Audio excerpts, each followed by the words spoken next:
Intro. Recently, I stumbled upon these series of YouTube videos titled Life of Kai.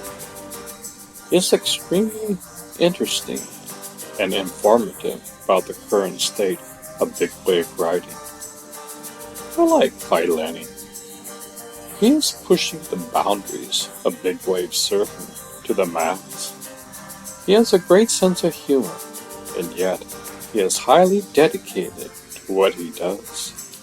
I love to see the training segments that he does. In order to survive a wipeout from these huge waves, one must be in great mental and physical shape. It seems he tries to get all his basics covered. Years ago, big wave riders never had the expert training that we have today. Back then, it was extremely rudimentary and basic. I remember in the 60s, we didn't even have leashes, when we wiped out, when you lost your board, you had to swim to shore. We are all trying to fine-tune the guitar of life. We can all help and assist each other on this journey. I hope to offer some small tips that may provide Kai and you, the reader, to utilize in this life. As you probably know, I love to think outside of the box. Kai and his surfing are definitely outside of the box. He is what the Hawaiians would call a true waterman.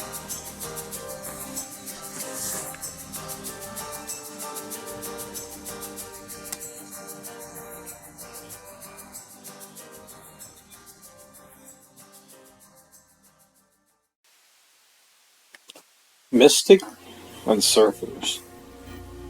You may think, do mystic and surfers have anything in common? Many people would probably say they're at the opposite ends of the spectrum of life. Yet, this is misleading. Surfers and mystics are both on the same wavelength. Both of them are riding waves. The mystic rides the internal waves. The surfer rides the external waves. Most people don't know about inner surfing. Modern-day quantum physicists are beginning to understand that there is an energy wave that is keeping the entire universe alive. This same wave exists inside of you and me. In fact, quantum scientists would say you are the universe. You just don't know it. We were never taught this in schools. The high and harmony that a big wave surfer is seeking lies inside of oneself. I say the spiritual life is the most practical life. You may say I disagree with that statement. But the spiritual life path occurs when one has the feet on the ground and his head in heaven. The Taoists have been talking about being and in harmony with the universe and the earth for thousands of years. Surfers in general are seeking to harmonize themselves with the force of nature. The mystics have been surfers in their own right for thousands of years. One does not have to live near the ocean. Life exists inside of them. The way contains the wisdoms of the universe. Kabir once said, everyone knows that the ocean contains all the drops, yet only the wise man understands that the drop contains the entire ocean. Inner surfing allows the surfer to connect and to be in harmony with the infinite wave of the universe. We were never taught this in our schools and our education systems. I would find it fascinating if surfers like Kai would learn how to inner surf in their daily lives. The experience of being in harmony and the high of, of riding a huge wave exists 24 hours a day inside of us all. This wave is perfection itself. It is beyond time and space. It is eternal. It exists in all dimensions, seen and unseen. Before the universe was created, this pure essence existed. Human beings are built with the hardware, software, and operating system put into place. Unfortunately, the computer is never turned on. Consequently, we don't even know our true nature. We see only 1% of the light spectrum. We think we are we see all with our two eyes. Consequently, we are losing out 99% of our true, true sight and wisdom. Meditation is the key that opens up the door to eternity. This is our true nature.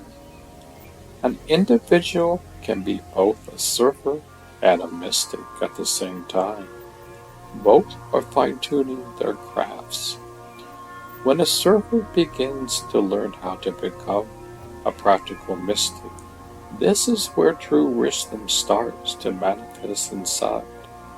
One can incorporate internal wisdom with external wisdom. In life, we can never rest on our laurels.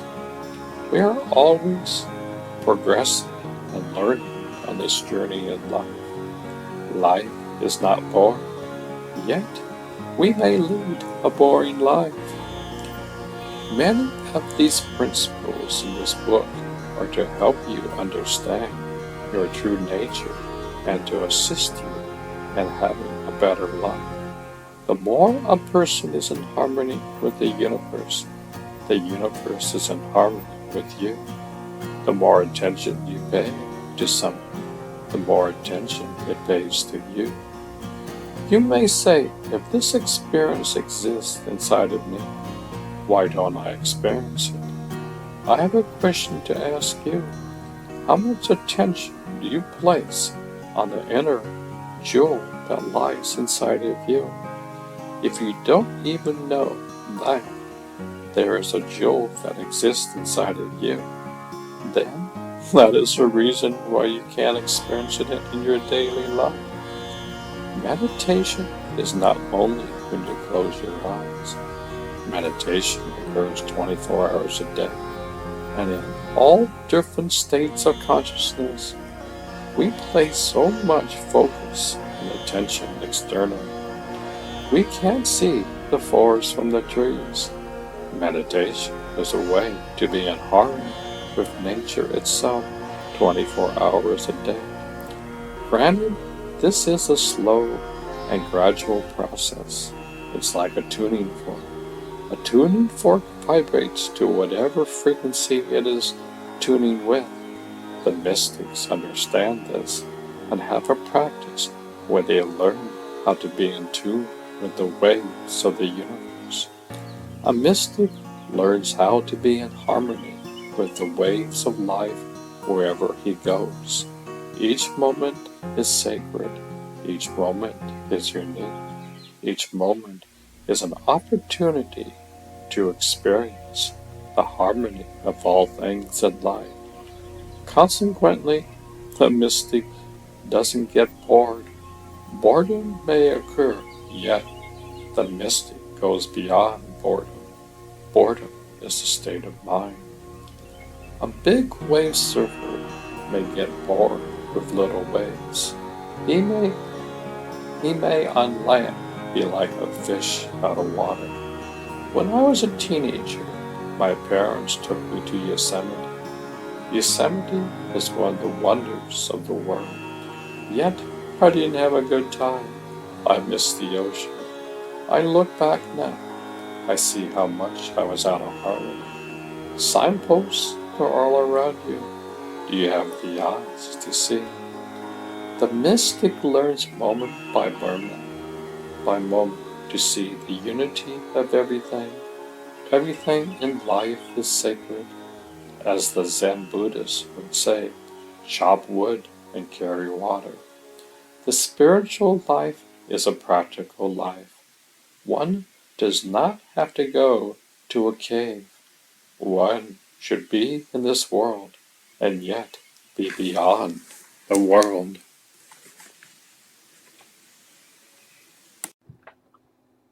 The jeweler and the thief. Well, let's continue with this incredible story. The dragons, when they first saw the youngsters entering the cave many moons ago, weren't interested in the slightest in training man. You see, man was one of their major troubles. There's even a dragon slayer profession in the British Isles. Yet, at that same time, they could see the potential in these youngsters. As a matter of fact, they were more evolved than them when they were young. Back then, the dragons didn't even have a glimmer of light. So, they had an internal discussion amongst themselves. Do you think we can train them? Do you think they can change? You see, even in China and Tibet, war ruled the land. Anger was the norm. Mind you, these youngsters had a combination of light and darkness. They could see both sides of the coin. So the dragons decided to train them. Now their training wasn't like today. Today, children in school are bored. They are taught to use just memory. They are taught to remember facts. They are not taught to use your mind and think. The dragons are experts in this field. They are the master wizards of Hogwarts today. In fact, they are thousands of years ahead in development. Hogwarts teachers would be in nursery school. The dragons would have an advanced PhD study in the universe. They were off the charts. The dragons had a unique style of teaching. You could say it was revolutionary today. They taught by using games, play, and fireside chats. The first game they taught was hide and seek. This was a very practical game. They had a series of talks about the universe. They were taught that the universe existed inside of them. Well, to be frank, that was completely over their heads. They couldn't even understand one word. So the dragons played a game of hide and seek. The dragons would hide. The youngsters closed their eyes and counted to 10. 1, 2, 3, 4, 5, 6, 7, 9, 10. Ready or not, here we come. They would open their eyes, and all the dragons were gone. The dragons had rules they couldn't teach the kids. All the kids were completely shocked when they opened their eyes. All the dragons disappeared. They all crashed in surprise. As you know, dragons are quite large. They weigh thousands of pounds. This game went on for around 6 months or so. Finally, at one fireside chat, the dragons told this practical story. Imagine 2 young men walking down the road.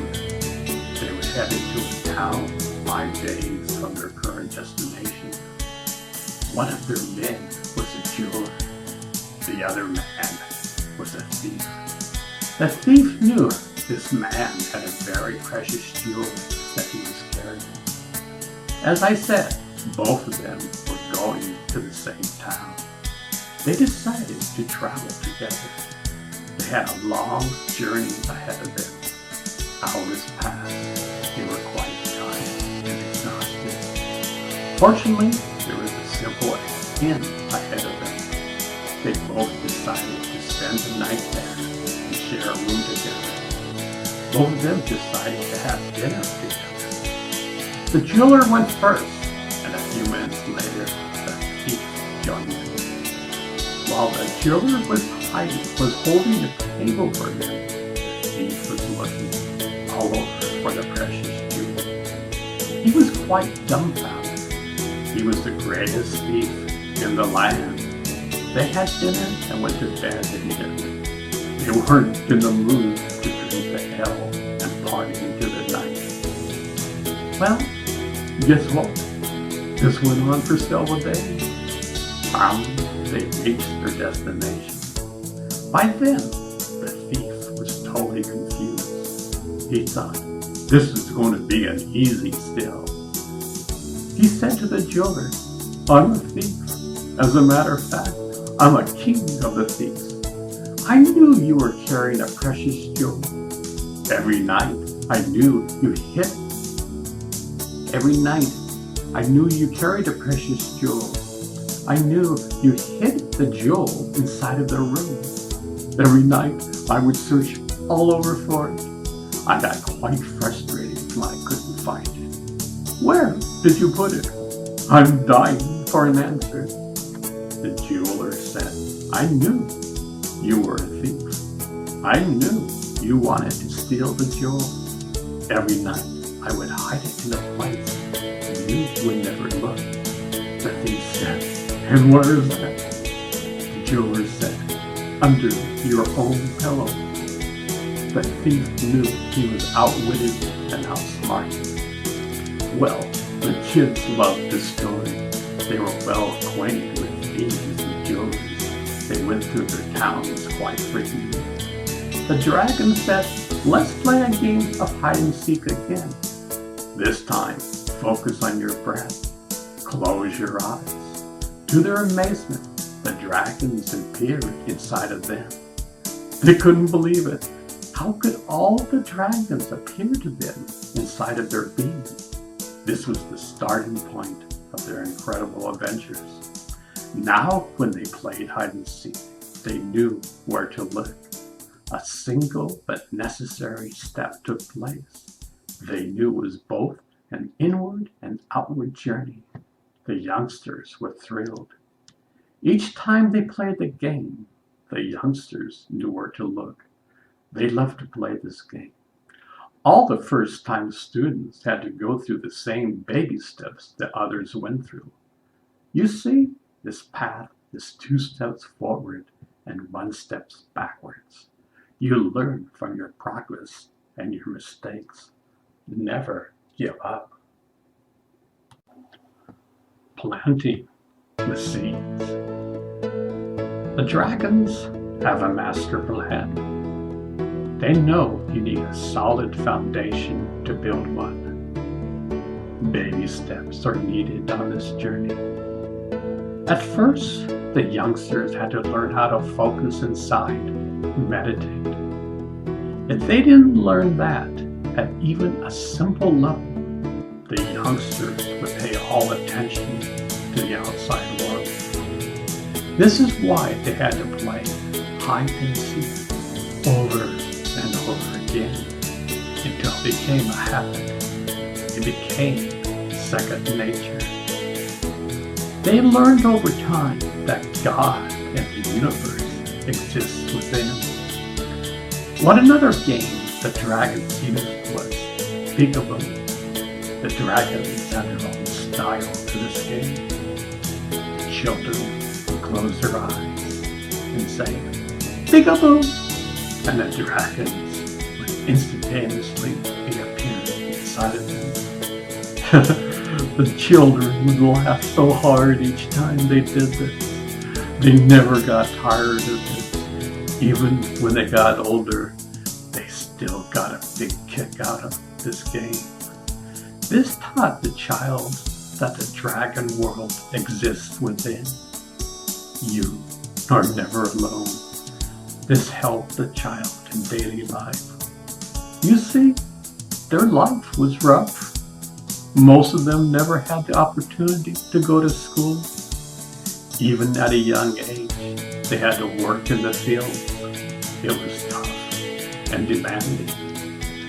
The dragons understood the laws of the universe. They understood that the kids learned that if you plant a seed in the ground, there's a process.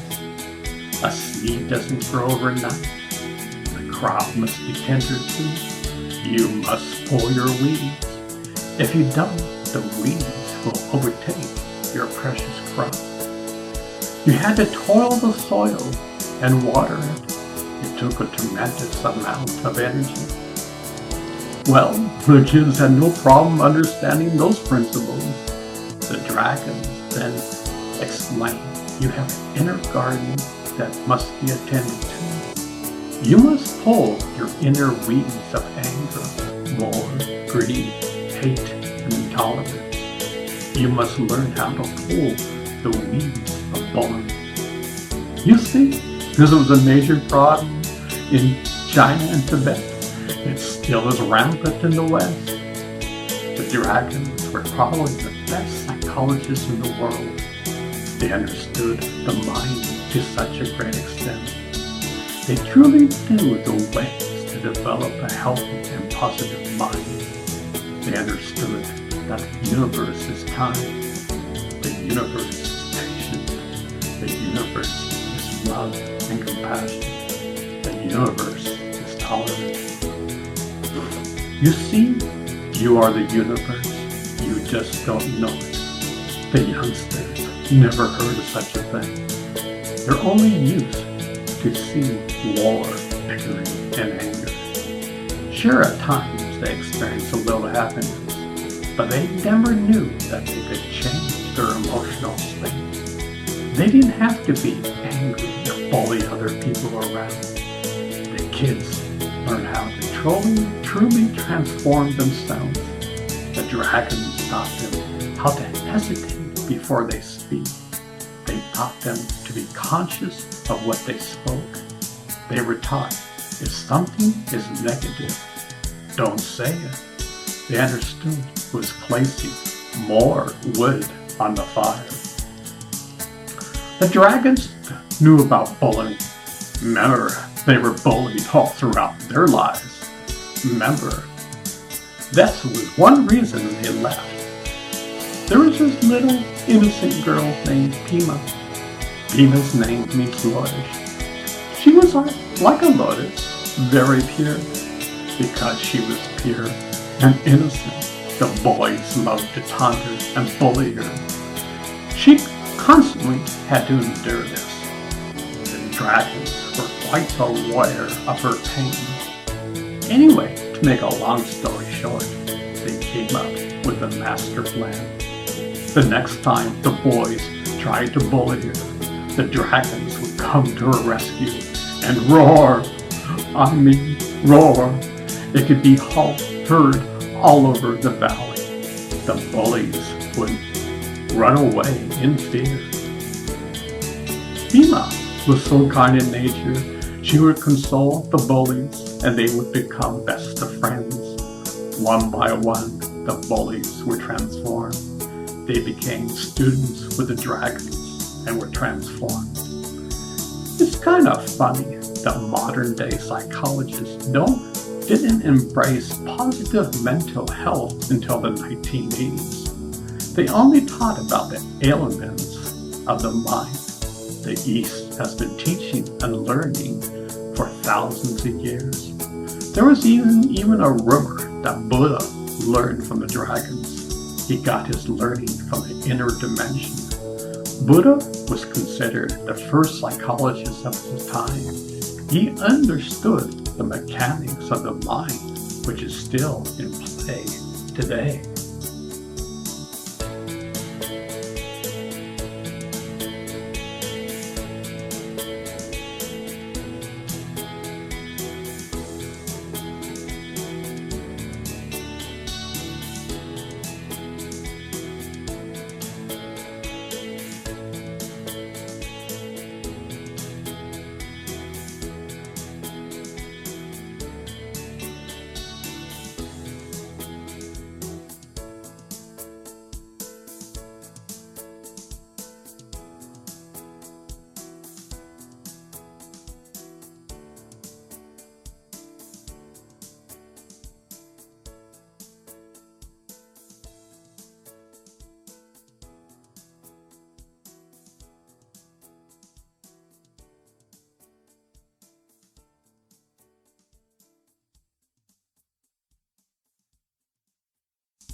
Stop the noise in your head.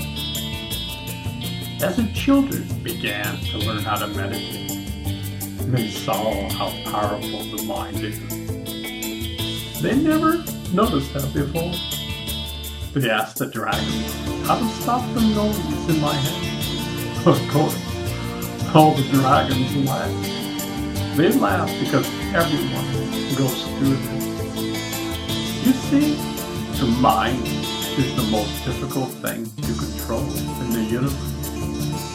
The majority of man reacts to every situation. Man is reacting. The wise man learns to be proactive. They understand the basic law. It's my will alone. I set my mind in motion. Now, that's very easy to say, but hard to do. All people who learn how to meditate in the beginning have this problem. In the East, they call it monkey mind. The monkey goes from one branch to another. It can't be controlled. Well, when they first started to learn how to meditate, they clearly saw this from first-hand experience. The dragons told a wonderful story each time this subject was brought up. They told a story where a man saves a genie. Nobody knows exactly how this man saved him. Well, the genie told this man, you can have as many wishes as you want. The man said, wow, that's incredible. I love that idea. The genie said, well, there's a catch. The man said, what's that? You must always give one wish after another. If you don't, I will chop your head off with a sword. Are you sure you want to continue with this? The man hesitates for a moment and says, reluctant, sure. Well, the genie said, what's your first wish? The man gives one wish after another. It seems like when one wish is granted, he has to give another. He didn't even have one opportunity to enjoy, even for a second, the previous wish. He was getting tired and couldn't even go to sleep. The genie was always harassing him and saying, what's your next wish? Well, fortunately, there was a wise man nearby. He went to the wise man and sincerely asked for help. This boon was turning into a curse. The wise man whispered into his ear. Well, the genie demanded another wish, or he would chop off his head. The young man said, go to the forest and find a huge log. Your wish is my command. In a second, he returned with a huge log. The genie said with a smile, give me a wish, I will chop off your head. As you can see, the genie wasn't particularly nice. So the young man told the genie to go up and down the pole. When I need you, I will give you another command. The young man could relax and enjoy all the wishes he gave to the genie. The genie knew he was outsmarted by this wise man. The young boy enjoyed his life and helped others in the community. He eventually learned about the dragons and helped tremendously his fellow man. The dragons said that the genie is the mind. The mind wants to control you versus the other way around. By placing your mind on your breath, the genie will go up and down the log and set you free. Meditation is the key to bring awareness to your mind. The mind is either your friend or foe. Everyone in the universe has to learn how to control the mind. Intuition. Most people think that surfing is mostly physical activity. Yet surfing is just as much mental as it is physical. Even beyond mental lies the world of intuition and synchronicity. Today, we will talk about the world of intuition. Intuition is the key for a person to be able to be a great surfer. You may be in the best shape of your life, yet without developing intuition, you will not be surfing at your highest level. Intuition is the key. Imagine you are at a brand new surf break and you wonder where to paddle out. The waves are huge. Intuition will give you the signal where to paddle out, and most important of all, when to paddle out. Time is everything. Paddling out on a huge day. Once you get to the lineup, intuition will tell you where to sit. It will change each time you paddle out after riding a wave. Remember, everything changes and morphs into something else. When a person is in the zone, he is using his intuition. So much of surfing depends upon the subtle things that most surfers aren't aware of. The key is to be conscious and aware. Surfing is a combination of the subconscious and the conscious. You don't want to think to stand up.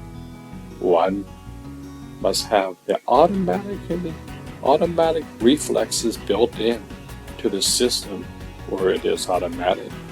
Yet the key is intuition. It must be on a conscious level. Awareness must be there and be developed to progress in the surfing world. We are talking in terms that most surfers and humans are slightly oblivious to. We don't pay attention to the inner signals of life. Surfing huge waves is highly necessary to be aware of all the tools at your disposal. Each tool could save your life and help you progress in your development. For example, taking off on a huge wave, one must be in a perfect position, not too far out, not too far in. The wave will tell you how much effort you need to take off. One can, over time, be in harmony with the waves. The ancient Hawaiians knew all about this. In the 50s, when the young American surfers went to the North Shore for the first time, they came from a framework of big wave bravado and drinking beer. Now, there's nothing wrong with that, yet for many Hawaiians, surfing was sacred art. Surfing was a meditation in life. The Hawaiians have a different awareness of how to surf. Today's modern surfer, especially in Maui, utilize the latest advancements in the sport and also connect to the sea. They have high respect for the ocean. The ocean is not simply a toy to play with. With that type of attitude, the ocean will teach you many difficult lessons. One must respect the forces of nature. One must not be oblivious to nature. Intuition is the key to starting the conversation between you and nature. It is the sixth sense. Meditation is the key to connecting to your intuition. The goal is to be aware 24 hours a day. Yes, I said 24 hours a day. That means in your day-to-day activities, one can be in a state of heightened awareness. The mind is like a tuning fork. Whenever it focuses on, it vibrates at that frequency. When the mind is focused on the jewel within, it starts to vibrate at that frequency. In the beginning, you meditate on the universe. At some point, it starts to meditate on you. That, my friend, is a riddle to be solved. Everything is built into you to have this experience.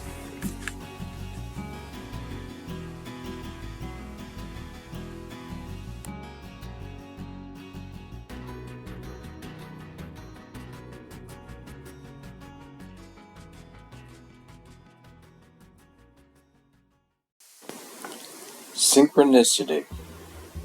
Synchronicity is the art of being at the right place at the right time. Many surfers had the incredible experience of sitting in the lineup and out of nowhere a wave appears. It seems like magic. Maybe it is magic in its purest form. We call it magic, but maybe synchronicity is a state of being in harmony with the universe for some moment in time. Words cannot describe that experience. It's something divine has occurred. The more one sees synchronicity in one's life, the more synchronicity will occur.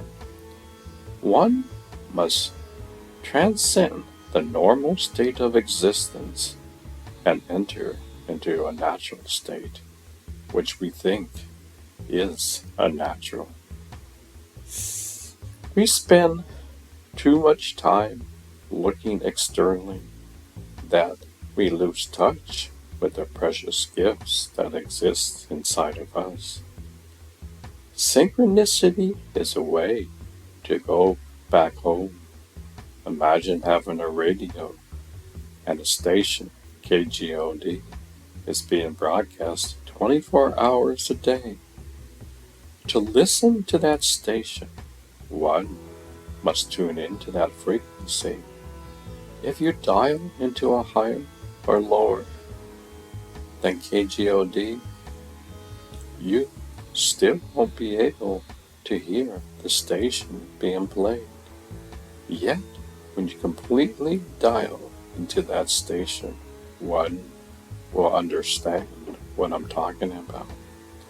Mystics have been talking about this for thousands of years. Most people will ignore wisdom and advice. If I can't see it with my own two eyes, I don't believe in it. Unfortunately, that is the case for most people. The same power that created the universe is the same power that created synchronicity in your life.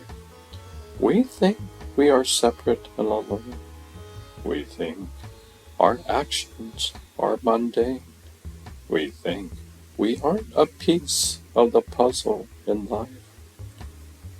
When we experience synchronicity, we see the unity of all things. The universe is showing you that you are a divine creator. You are significant. Words cannot describe who you truly are. The mysteries of the universe lie inside of you, yet we are texting on the freeway of life. We are bored with our defined existence. We need to find the hidden treasure that exists inside of us. Signposts are all around. Do we have the eyes to see?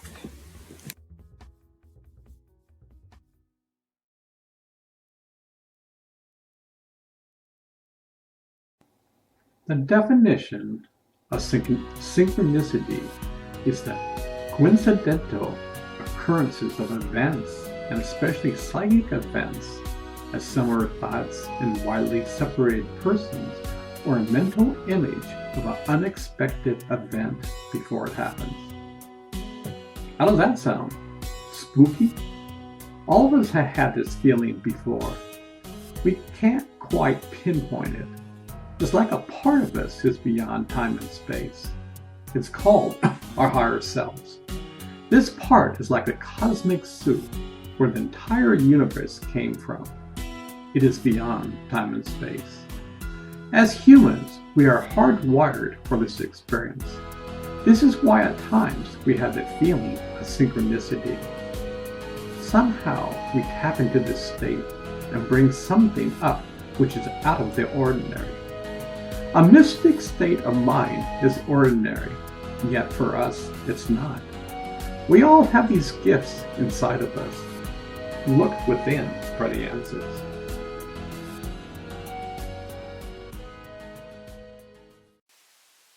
Paddling. There is an art and science to paddling. When a person first learns how to surf, the first thing is to learn how to paddle the darn board. It may look easy, but when you get on the board and start paddling, it is a different thing altogether. Paddling has not entered your subconscious. Only through time and patience will it be a part of you. Most beginner surfers have their legs in the water and try to paddle. Not very efficient. With the short boards, you don't have an option at times. When I was a kid, my dad would take my brother and I in seventh grade to Big Corona, which is in Newport Beach, California. We would surf for around 5 hours, and then we paddled home through Newport Bay to our home, which was around 5 miles from where we were. It was quite exhausting at times. Yet, we learned in a very short time how to be efficient paddlers. In my sophomore year of high school, I ran the 1320. My age group couldn't run the mile. That year, I won every single race around 50 yards or more. Somehow, with my intuition, I learned that if I breathed through my nose the first 2 laps, I could use the final lap and breathe through my mouth. This gave me significantly more energy than my competitors. I remember one race where my time in the 880 split was faster than my brother, who only ran the 880. I was up to something. I put the same logic and intuition into my paddling. Lo and behold, it was quite significant. My energy levels went up tremendously. I found out years later that the Indians call when one is breathing through the mouth the breath of death. When a man is dying, he takes the last breath, usually through his mouth. Scientists know that by breathing through your mouth, tremendous amounts of toxins are released into the body. Stress hormones gets released, over 1,500 different chemicals gets released into the body. Just think if a big wave rider learns how to control this breathing. The Tibetan Buddhists have breathing techniques where one can hold their breath for over an hour. I took a class recently on the art of tumo, where a student from another class could hold his breath for 1 hour. The Indians call this the breathless state. Mind you, the practitioner is not forcing to hold his breath. Serious problems happen when you try to force something. Gradually, over time, one learns slowly how to master this. Paddling ultimately is like learning to ride a bicycle. At some point, the art of paddling goes into the subconscious. There is a rhythm and flow. The body is rested. There is a difference between using force and being in a state of relaxation and paddling at the same time. Most surfers were never taught how. Most surfers think that this is merely a physical aspect that you do. When I was young and paddling home from Big Corona, I would at times simply close my eyes and just feel myself paddling. I would get into a meditative state of mind. I could feel the body and mind were one and the same. I could sense the energy surging through my body. Granted, my body was tired and exhausted from my surf session, but I learned how to conserve energy. For a big wave surfer, this made me the difference between life and death. I remember once reading an article in Surfer magazine in the 60s. A scientist calculated that one huge wave of Waimea Bay could light New York City for 1 month. Wow, that's incredible. No wonder surfers are hooked to big waves. Yet only a big, wise surfer who has ridden waves like that understands the power of a wipeout. Personally, I think it's a miracle that a surfer can get out of it alive. One wave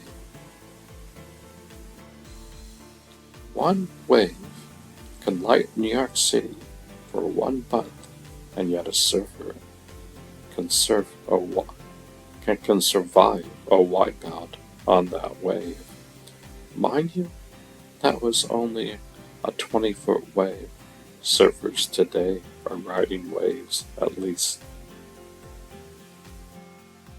over some 70 feet.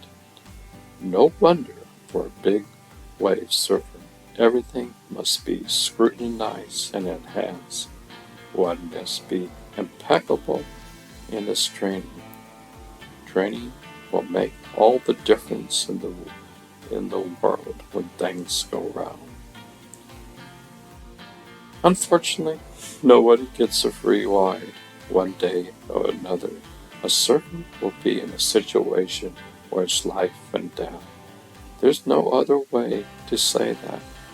Modern day surfers understand this and are prepared precisely when this encounter occurs.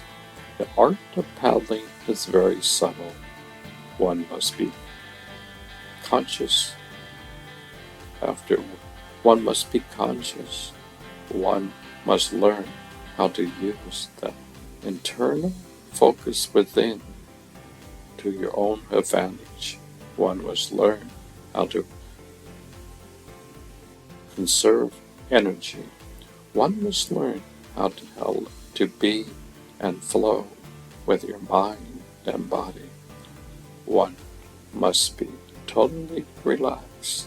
The body doesn't have to be in stress when one's paddling a surfboard. These are all essentials to learn how to paddle efficiently.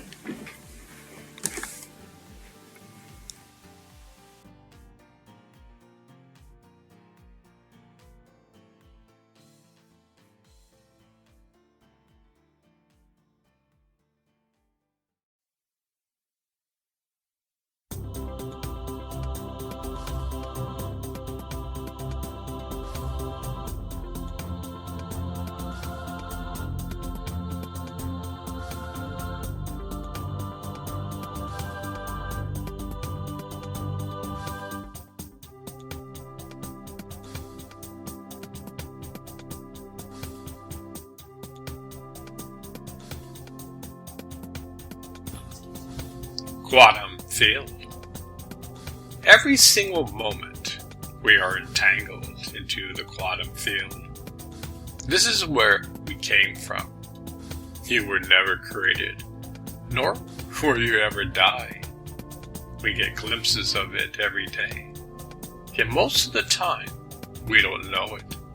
It's who we truly are, yet we are conscious of it.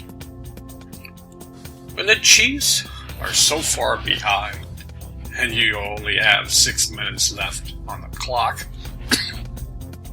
this is where being in the zone truly helps. If the Chiefs didn't do this, they wouldn't have won the Super Bowl. I'm sure the Chiefs know when they're struggling, and whatever play is coming from a place they can't describe. In the future, teams will realize this. Pat Riley, the head coach for the Chicago Bulls, taught his players the principles of Buddha. This is from an article in Tricycle magazine dated summer 1994.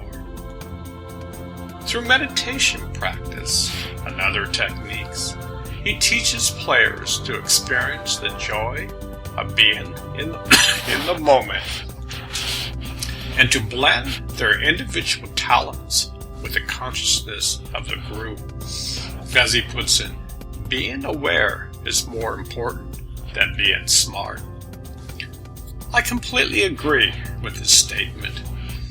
Have you ever seen birds flying in the sky and being in perfect sync with each other? There is no one leader. They all turn and move in perfect sync. Nature is aligned with the mysteries of life. The Lakers and Bulls had their moments years ago when they won titles this way. I would highly recommend the Chiefs to explore this. Somehow they stumbled into this. Can you imagine if they learned how to do this consciously? Just think, you could almost know what your opponent was going to do.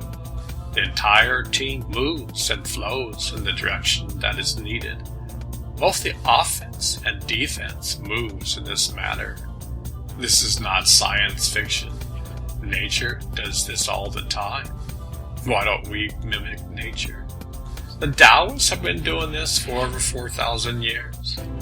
We have been brought up in a society that is totally divorced from nature. We have lost our intuition and awareness of life.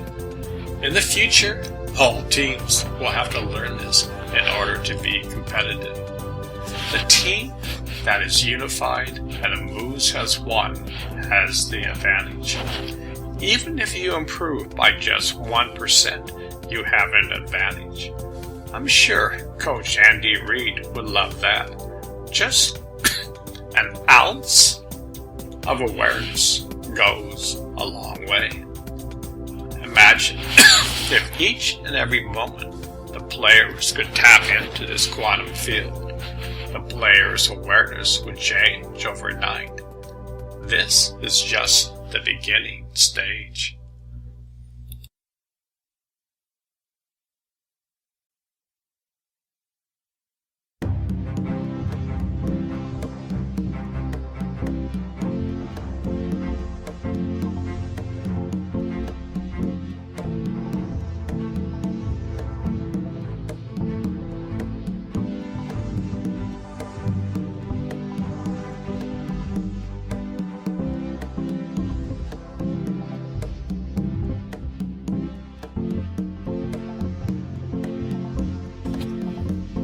Patterns. Football, like life, has many different kinds of patterns. Depending on what patterns the team plays is one aspect of winning the game. In life, we should play the same patterns or tapes day after day. We get up, brush our teeth, have breakfast, and drive to work in rush hour traffic. We work, drive home, have dinner, and then sleep. The next day, we repeat the cycle until the weekend. On the weekend, we have our own free time. On the football field, we practice and learn new plays. Like all these patterns, we run each pattern until hopefully it goes into our subconscious. When a play occurs, he who hesitates is lost. You only have a fraction of a second before all hell lets loose. You had better be focused, or heavy consequences for you and your team will occur. Most of the battle in a football game occurs in your mind.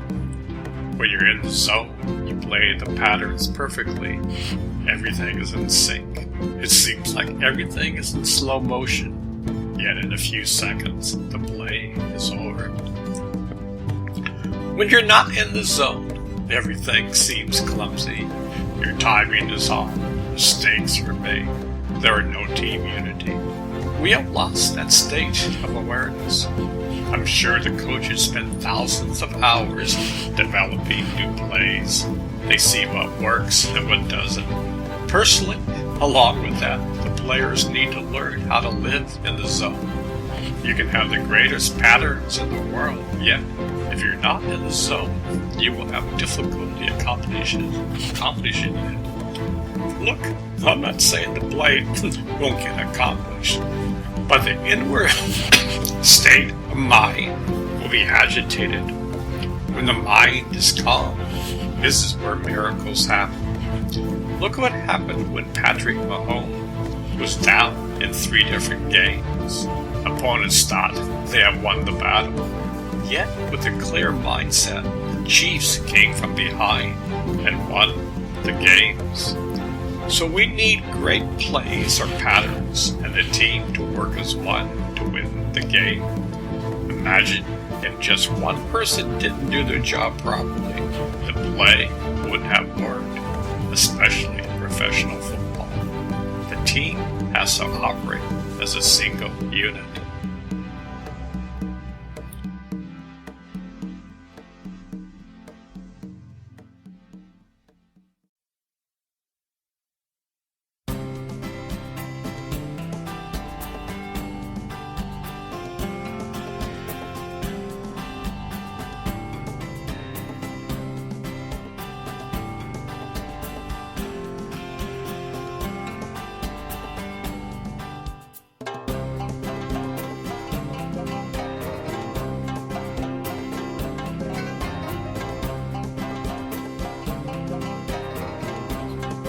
Conscious chessboard.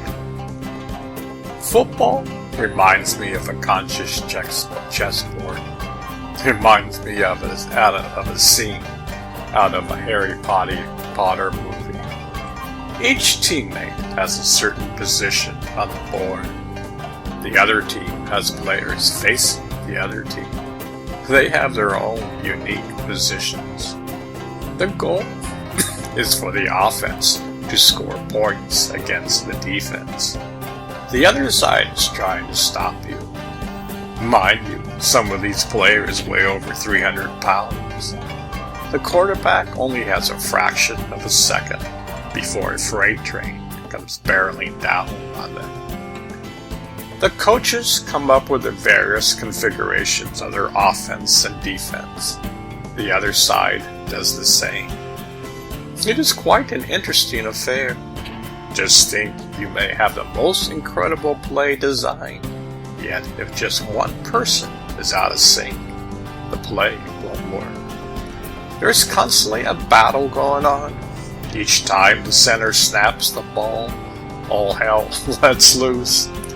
Personally, I think the more a team is in the zone, they have greater chances to win the game.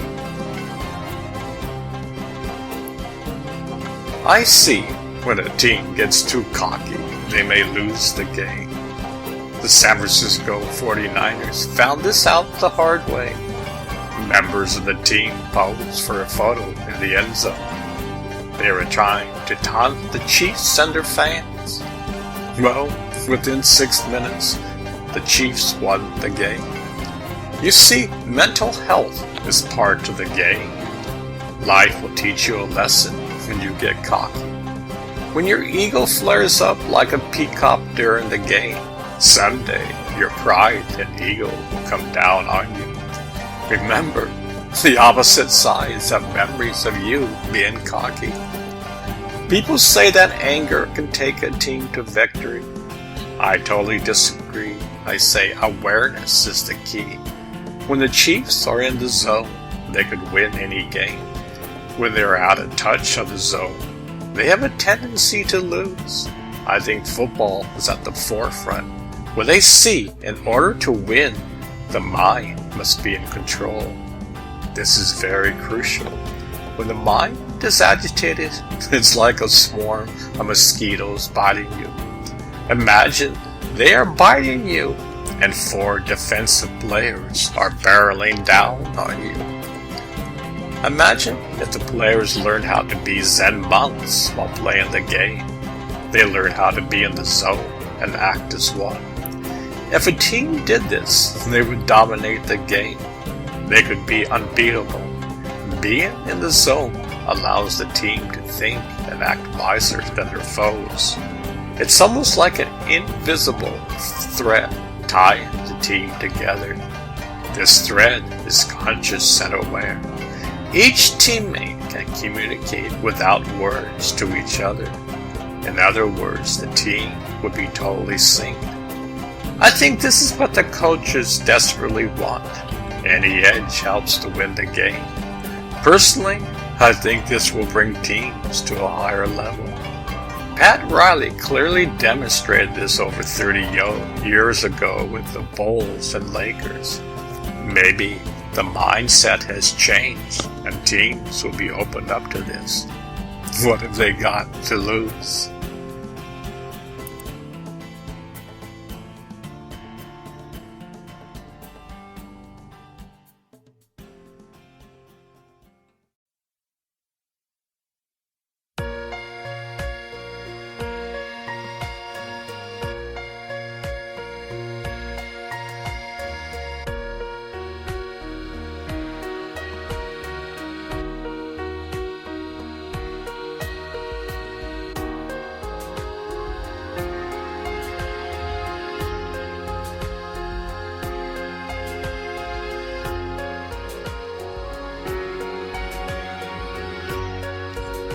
Football Aikido. What is football Aikido? Good question. But first, what is Aikido? Here's the definition of Aikido. Aikido, Japanese Aikido, way of harmonizing energy, martial art, and self-defense system that resembles the fighting methods Jiu-Jitsu and Judo in its use of twisting and throwing techniques, and its aim of turning an attacker's strength and momentum against themselves. Pressure on vital nerve centers is also used. I have some friends, and they have studied Aikido for many years. I learned some of the philosophy and practice from them. What I loved was the principle of turning an attacker's strength and momentum against himself. I thought about a football game that uses these same principles. Imagine a defense tries to rush in, and the offense uses the defense energy against them. These are the principles of Aikido. You use the opponent's force against them. Here's a short philosophy of Aikido. Aikido has but one principle, the universal reality of life. in their own nature as living human beings, all possess the basic secret of Aikido. The purpose of Aikido is to be better people's lives, to make their spirit blossom and become strong, and by making better people, make a better world. If you replace Aikido with the quantum field, you then have a modern-day word. This book was inspired when the Chiefs won the Super Bowl. I had a flash of inspiration and saw this book in written form. So far as I know, this has never been done in football before. Football has always been a clash of push-pull energy. He who has the greatest energy usually wins the game. It's usually brute force. What if we change the course of things? Imagine the defense is rushing in with full force. The offense takes that power and uses it against them. The defense falls to the ground and wonders what in the world happened. This happens over and over again. In the quantum field, if a person is aggressive, you can transmit that aggression back to that person.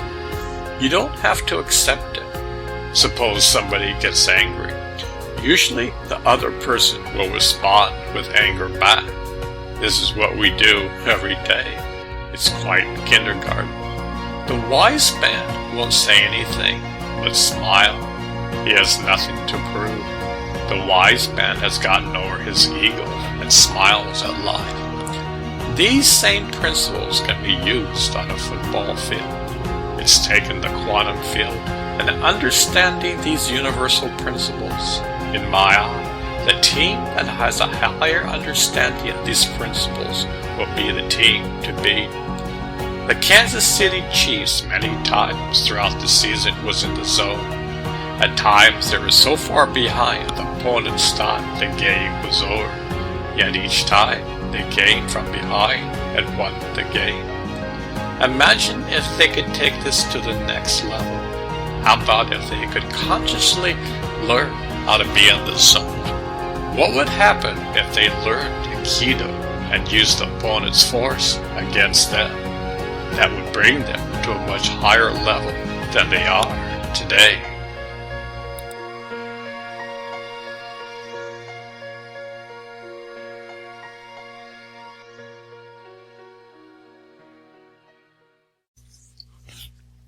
Nutrition.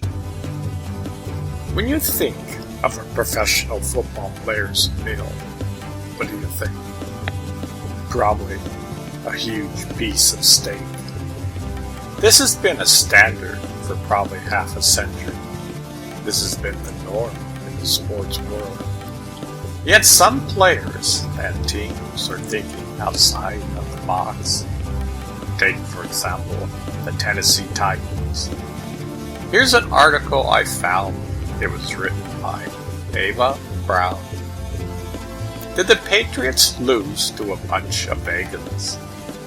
The New England Patriots last night to the Tennessee Titans in the first round of the playoffs, a team where the majority of the players have been on a plant-based diet for the past few seasons, and a team that swears by the diet to keep them in tip-top physical shape.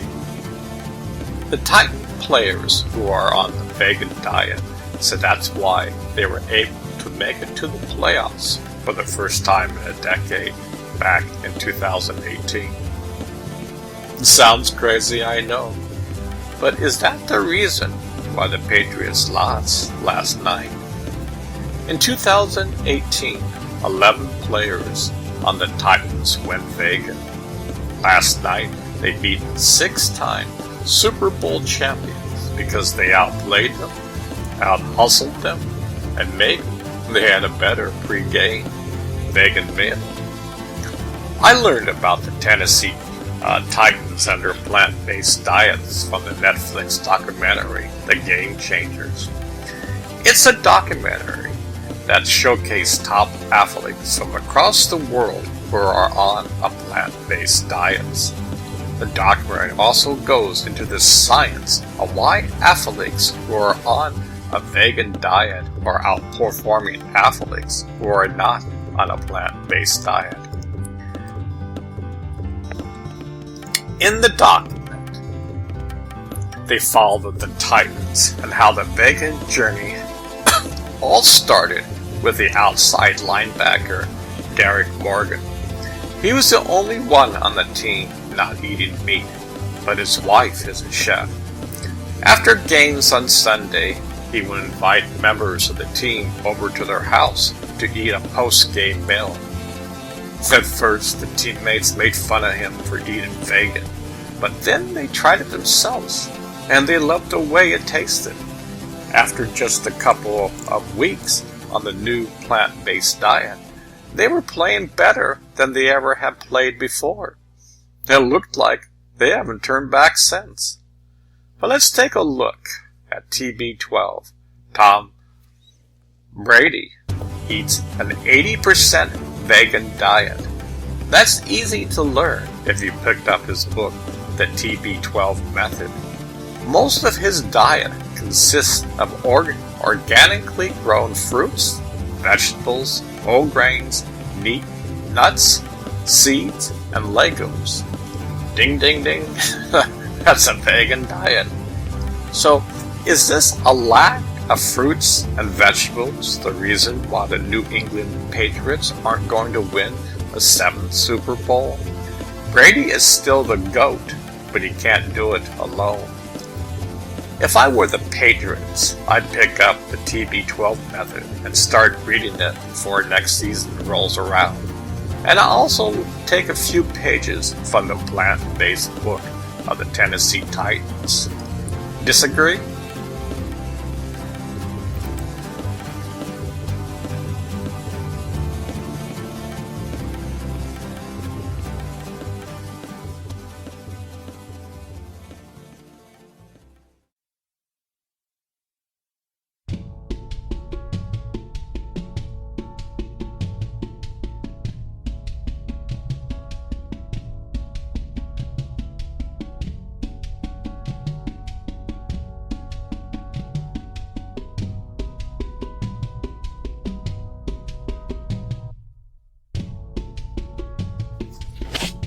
Meditation.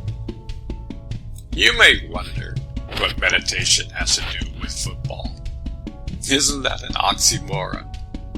Yet meditation is the foundation for life. Behind your breath is the power that is keeping you alive. Here's a small list of its benefits. Helps reduce stress. The less stress you have, the more aware you will be.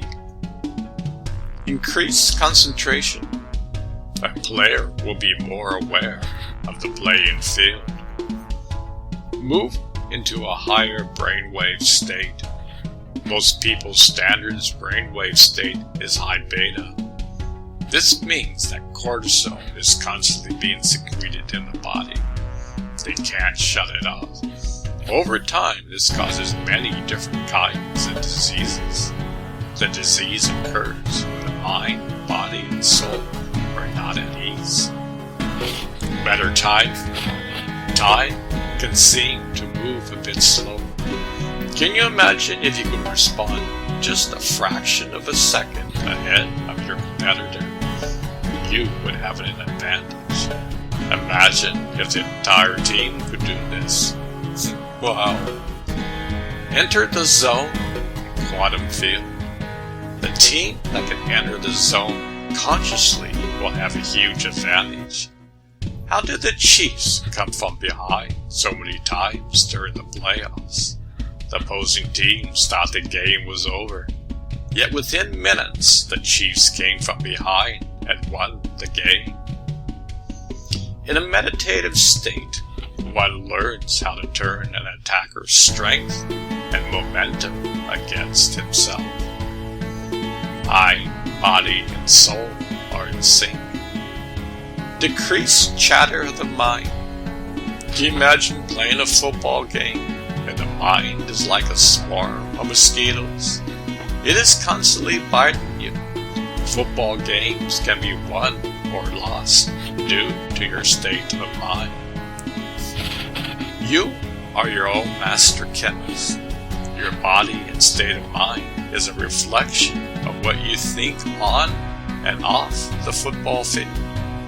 Meditation is the door to rewire the hardware and software. Meditation teaches one to be cool, calm, and collective. Do a Google search for Jerry Lopez. During the early 70s, he learned about Zen. He was an incredible surfer for his time. He surfed a spot called the Banzai Pipeline. At the time, it was the most dangerous wave known to man.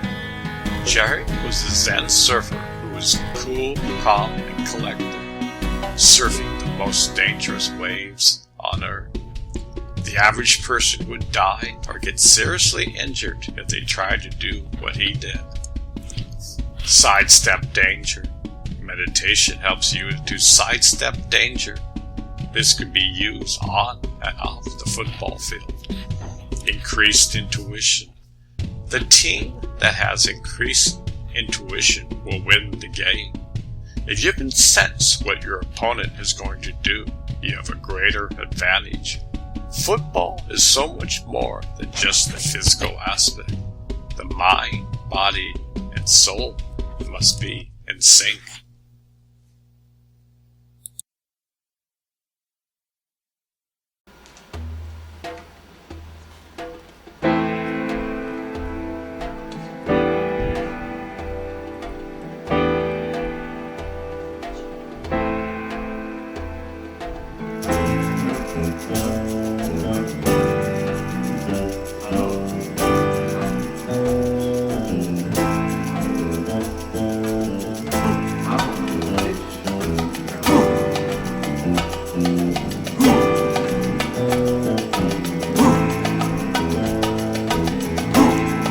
How can a fish drown in water? How can a man choke on his own words? How can pride and ego bring a country to the brink of war? How can the loss of innocence take away the child inside? How can man pretend to be so smart when he is sawing off his own limbs? Sit still and listen. Inside the silence lies such peace. A wave of bliss is about to release. The secret of creation lies between your eyes. Behold a light more beautiful than anything in this world. This light is pure love, ready to take you on a ride. Surfers ride the waves of the ocean, while a wise man rides the waves of life. Imagine riding the waves of life. Behind your breath lies the answer. Divine music will accompany you. The mind becomes drunk on this bliss. Yet this intoxication is medicine to the soul. For eons of time, man has explored. Buddha, the Christ, and many more have told their story. Behold, the kingdom of God lies within. It doesn't matter if you're a saint or a sinner. We all have the same opportunity to go back home. All it takes is one small step after another. Sit still and listen. The answer to this riddle is found by this easy step. The modern-day man looks for God on the moon and beyond. He studies the molecular structure of nature. Through his telescope, he looks for him in all the reaches of the universe. He sends out satellites to search for the unknown. Yet, he doesn't find the answer he's looking for. The wise man looks within his heart and finds the hidden treasure. He finds his way home. Have you ever dialed into the source of your life? Have you ever felt like you had a conversation with your Creator? How would you like to phone your Creator? What would you say? From time immemorial, we've been wired for a direct connection to God. You don't even need an operator. God lives inside your heart. You are the temple of God. No temple on this planet is as magnificent as you are. The Creator hides inside you. The phone has been ringing since your birth. Pick up the phone. There are no blank calls. This call is the most important of your life. Please tell Susie or John, and I'll call you back. I've been waiting for this call all of my life. Hello. Words cannot describe the joy inside. Direct communication to the heart. Your heart is filled with love.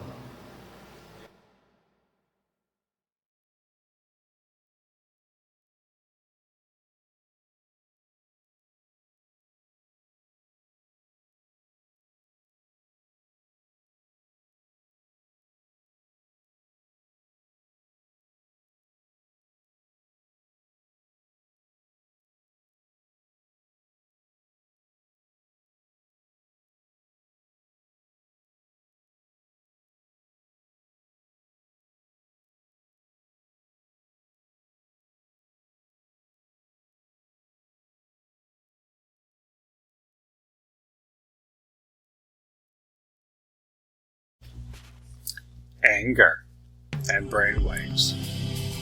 Did you know that you are your own chemist? Depending on your thoughts and emotions, over 1,600 different chemicals can be released to the body. This has been known for thousands of years. For example, the Buddha said this many moons ago, when you are angry, you are drinking poison. It's so easy to get angry. Just turn on the news. So many people are living in high beta states that the cortisol levels are constantly being released. This means the human body is in a fight or flight response. Usually, this only happens when danger is all around. Yet in our society today, we have so much stress that this is a common state of mind. I can imagine that each football play contains a high beta state of mind. What do? So we carry that anger from the football field to our everyday life. Is this a normal state of mind? Did you know in the fight or flight response, the body can't heal itself? It shuts down the immune system and all energies focus on saving your life. Yet for most people, the danger isn't real. In the power of your mind and emotions, you create your own high beta state of mind. Just think we play the same tapes over and over again. Our subconscious is in control around 95% of our actions, while only 5% is conscious. Most of humanity is driven from the past. We are reactive beings. Look, we were never taught this in school. In the past 25 years or so, scientists are studying how to reprogram the subconscious. They're learning how to change the hardware and internal software. People are learning how to rewire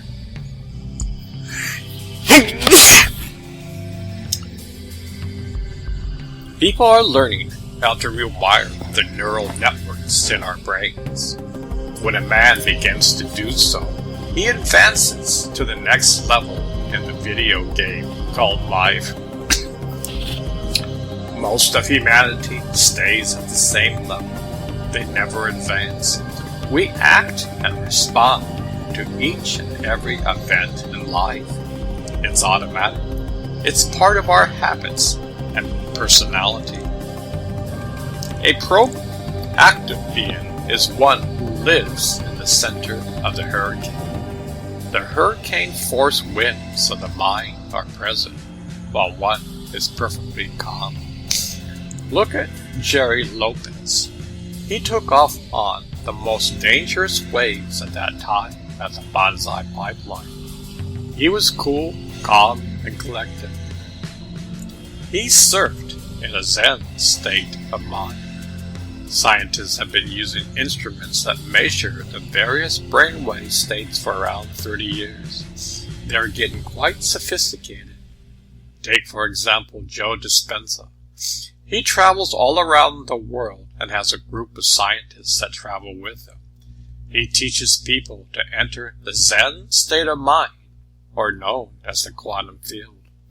Each participant is wearing a device that records the different brain waves. He is training his students with training wheels so they can learn how to do this in their everyday life. I see the world of mystics and scientists are merging. Both are talking about the same thing. Exciting times is ahead of us.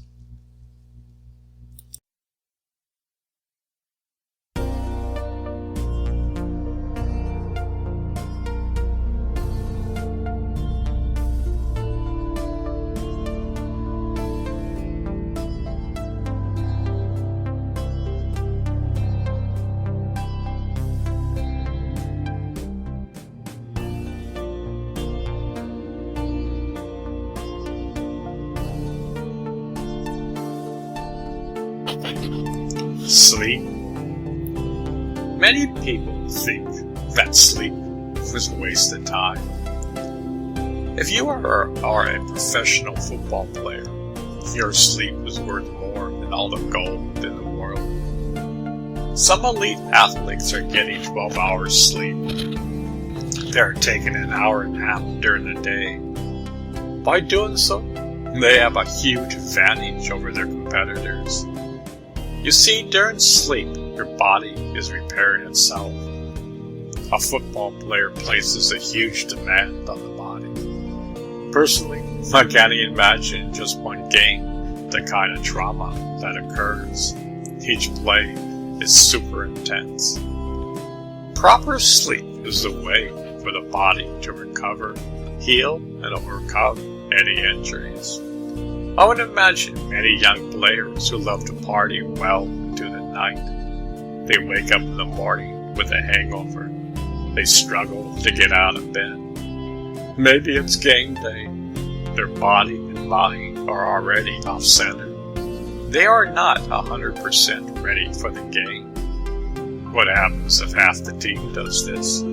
Good luck on the playing field. Now imagine the entire team gets plenty of sleep. They take an afternoon nap. The body and mind is rested. The team will do much better on and off the field. When the body and mind are rested and at ease, it functions more efficiently. One becomes more conscious and aware. A person's intuition is more enhanced. Personally, I think the team that has a higher sense of intuition will win the game. A team that goes into the zone when all odds are against them can win the game. The Chiefs proved this during the playoffs. Football players are like warriors. They had better be in tip-top condition during the game. The mind and body must be in sync. My personal advice when the game is over: don't go out and party. Go home and get some precious sleep. Party during the daylight hours. Limit your alcohol. That's another subject. Remember, you are paid millions of dollars. Your playing years are extremely limited. Your risk for head injuries is probably higher than any professional. This, unfortunately, is a huge issue for a player that affects you for the rest of your life. You're young and have a youthful spirit. Learn from the older players who retire. They have great knowledge and lessons to give to you. Remember, you are a drop in the bucket. There's always someone who would love to take your place. I'm just saying, take care of your own interests. You know that only you can change for the better. Proper sleep is the key to your success. I'm sure many of you will probably roll your eyes and have a smirk on your face. Yet the next time you are struggling on the field, just remember this advice. Science and the art of football are being aligned. The lifestyle days of the 60s and 70s are over. The game is more intense. Players are bigger and heavier. As you know, they can cause huge damage. Apply some practical sense. Learn how to take advantage of it. Just a 1% advantage can win the game.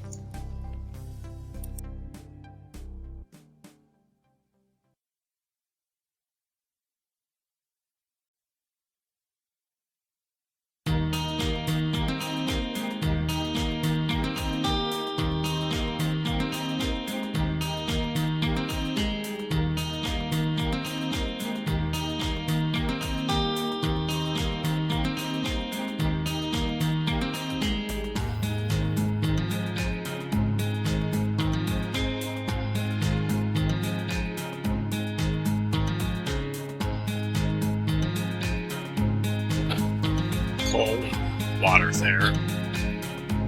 To be honest, I have no idea how the body would feel after playing a football game. So much trauma on the human body.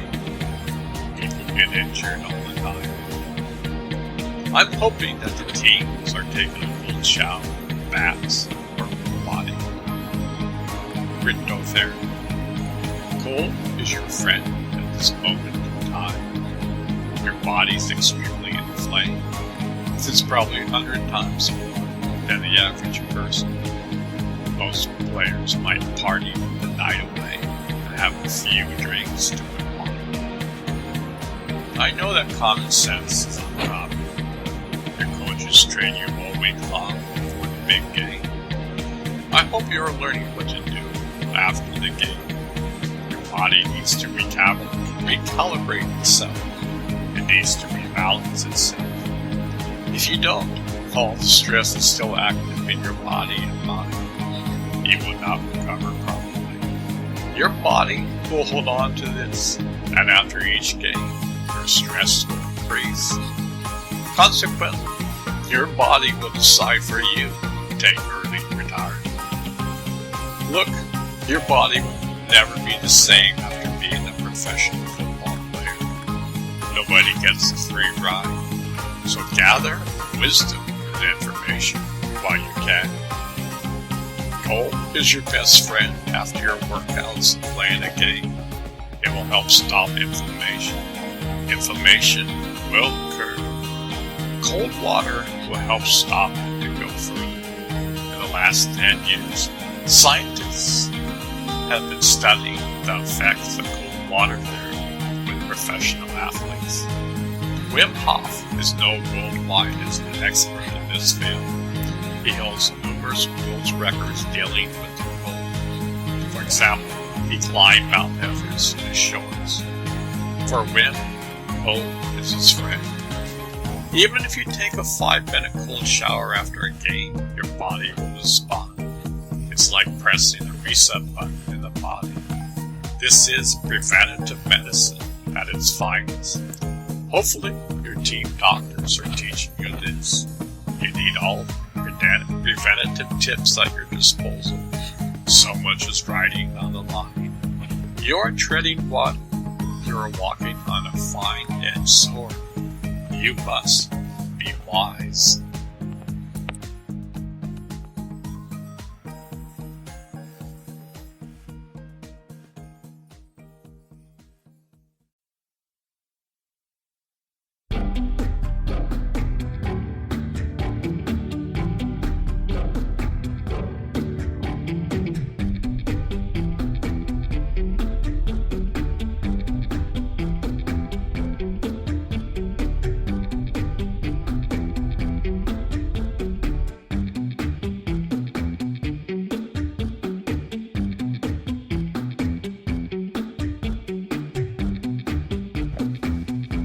Injuries.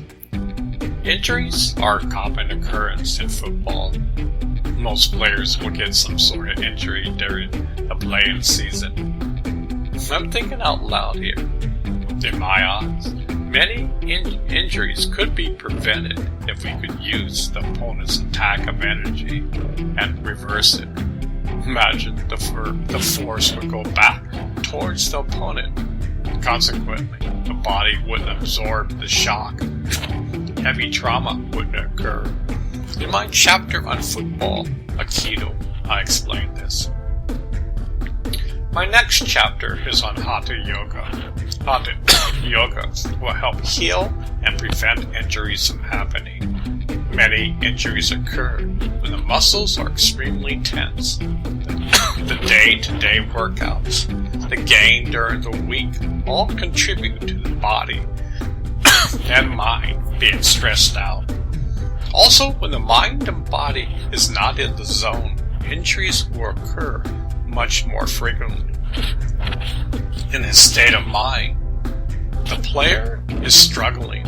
When you struggle, mistakes will happen. Look at the times you got injured. Were you in the zone, or were you trying to find the zone? Look, I'm not saying that if you're in the zone, you won't get injured. What I'm saying, by being in the zone, you are conscious and aware. You can see clearly in just a fraction of a second where you should go. Patrick Mahomes is a prime example of this. When he was in the zone and his teammates they were unstoppable. Here's a list of tools that help prevent injuries. Body and mind totally relax. Body can receive trauma and release it. Learn how to consciously to be in the zone. Use the opponent's force against them. Get plenty of sleep. Daily cold water therapy.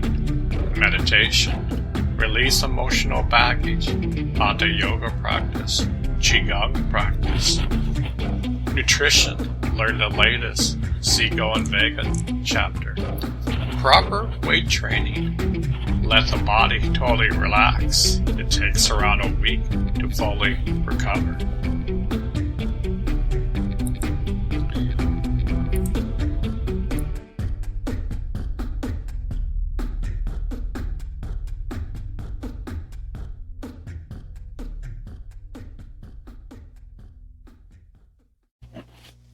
Hatha Yoga. I'm sure that many football players roll their eyes when you mention the word yoga. It has the connotation of some pretzel position. Yet, I have a few questions to ask. How flexible are you? Did you know many injuries occur when the body is not flexible enough? How is your balance? In less than a second, your opponent can knock you off balance. Can you recover in time? Are you aware of the mind-body connection? If not, you're more likely to get injured. Do you mostly breathe through your mouth or nose? Did you know that in India, breathing through your mouth is called the breath of death? John Gilliard has been at the forefront of this since the 80s. Many professional athletes have used his system. It includes proper yoga and breathing. Another reason to embrace proper nasal breathing, it can enhance your workout. This is what John has to say. To experience the zone in training is our birthright and is within the design of our human nervous system to access it. To push ourselves to exhaustion when we have the capability to allow effortless, perfect performance to flow naturally from the inside out seems somewhat primitive and a waste of time. I have never heard of a peak experience that was described as painful, grueling, or exhausting. Rather, the descriptions have always fit the original definition of exercise: regenerating, stress relieving, and accessing full human potential. Personally, the concept of no gain, no pain, no gain is obsolete. Here's an article about Alexander Popov. On the final night of competition in the 2003 World Aquatics Championships in Barcelona, Alex Popov mounted the block for what would be his final major championships win. The 30-year-old Russian sprinter had already done it all in the sports. He won back-to-back Olympic gold medals in the 50 and 100-meter freestyle in 1992 and 1996. The only swimmer to accomplish the feat. He broke the world's records in both events while repeatedly swatting away up-and-comers to the sprint events for well over a decade. When Popov dove in on July 26, 2003 and exploded to the surface on his way to gold in the 50-meter freestyle, he did so with his trademark precision and grace. Champion swimmers make the sport look easy, and Popov somehow made it look even easier. He just took 31 strokes in a brief no cap and from an old school start to smash the world record in the 50mm freestyle in 2000 in a time of 21:64. Popov's efficiency was developed with a relentless focus on technique and training. Under the watchful eye of his longtime coach, Jarnidi Tartiski, Popov would regularly swim 5,000 meters straight freestyle. Tartiski avoided doing drills in practice, placing an emphasis on swimming slow, but with excellent form and target stroke weights at all times.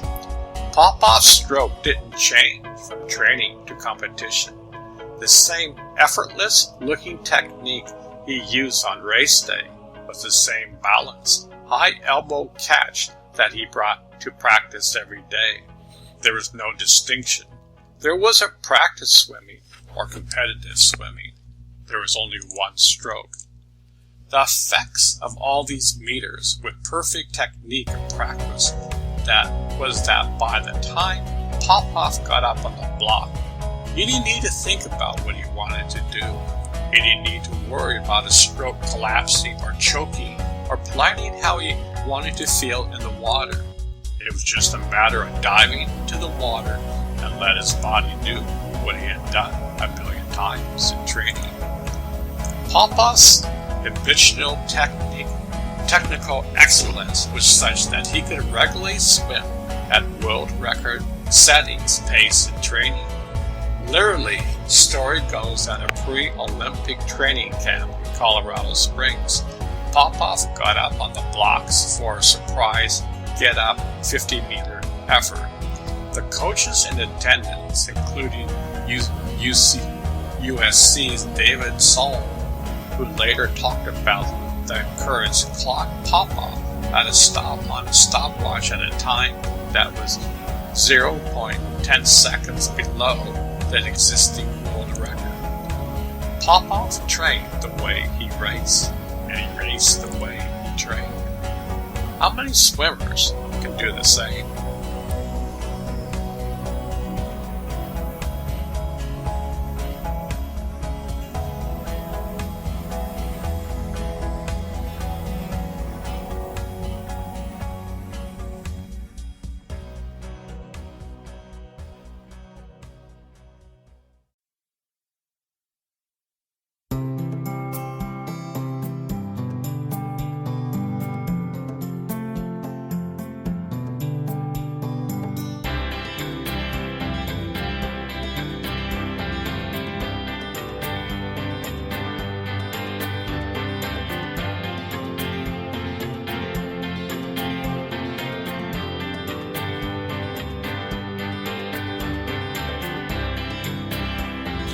Qigong.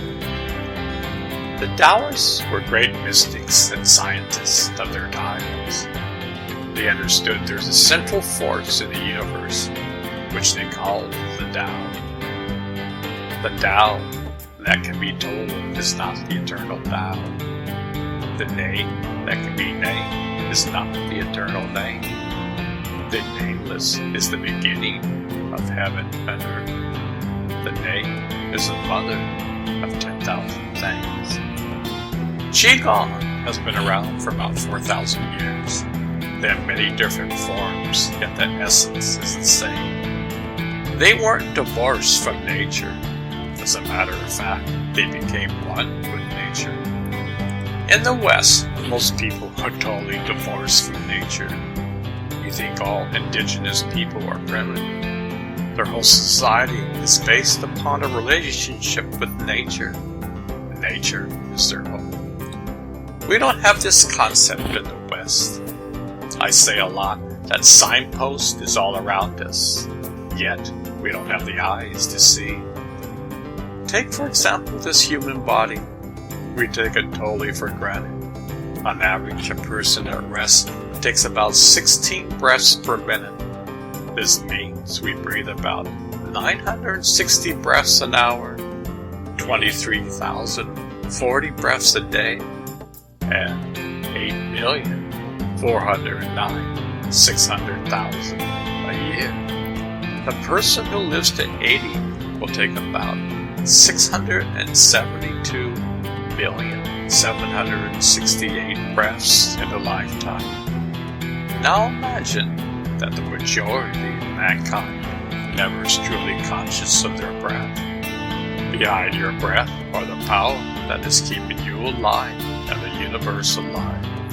Yet, we are oblivious to it. Different cultures have different names for this. In India, it's called prana, life force energy. In China, it's called qi. Modern-day scientists calls it the quantum field. The Taoists understood how to balance the human body. They knew how to balance the mind, body, and soul. Qigong was a formal exercise to learn how to cultivate qi. The Taoists were extremely familiar with the entire human body. Today, modern-day scientists are starting to discover what the ancients knew thousands of years ago. In the 80s, the book The Body Electric, Electromagnetism, and the Foundation of Life by Robert Becker came out. It was revolutionary for its time. It talked about how energy affects the human body. Personally, I think Qigong is a precious tool that helps an individual to discover the essence of who we are. Imagine there's a quantum field that exists everywhere. It is beyond time and space. Qigong, over time, brings one awareness and consciousness to expand. It looks so simple. It is. Breathing is so simple. Then when I say that by focusing on your breath, one can experience the power that is keeping you alive. Most people roll their eyes. I could go on for hours, yet our time is limited. For the football players out there, how would you like to be in the zone more often? Meditation and Qigong work together to bring you to the zone. The zone is your natural state. We have simply forgotten. Many tools are out there. You must learn how to think outside of your box. Your beliefs and conditions are holding you back to understand your true nature.